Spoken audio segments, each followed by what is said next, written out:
கிறிஸ்துவுக்குள் அன்பானவர்களே, உங்களை சந்திப்பதில் மகிழ்ச்சி அடைகிறேன்.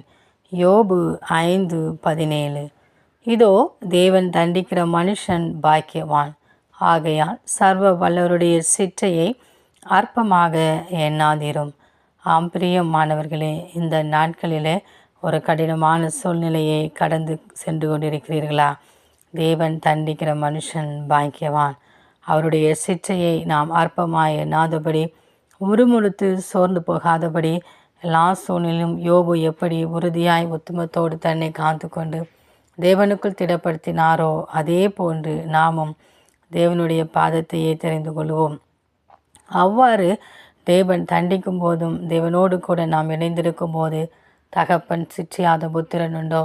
இந்த உலகத்திலே இருக்கிற தகப்பன் தன் பிள்ளையை சிற்றிக்கும் போதுதான் அவனுடைய எதிர்காலம் நன்றாய் இருக்கிறது.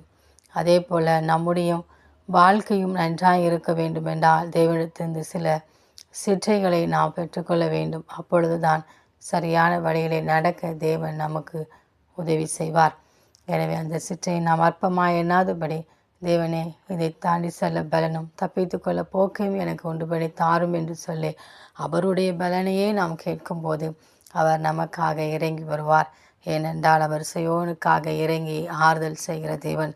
நமக்காக இறங்கி வந்து அவர் நம்முடைய காயங்களை கட்டுவார். நம்முடைய இக்கட்டுகளினின்று நம்மை விடுதலையாக்குவார்.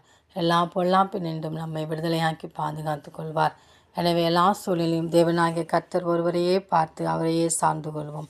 அந்த தேவனின் அன்பு கரங்களை நாம் பற்றி கொண்டு அவரோடு கூட வாழ்வோம். ஆமேன்.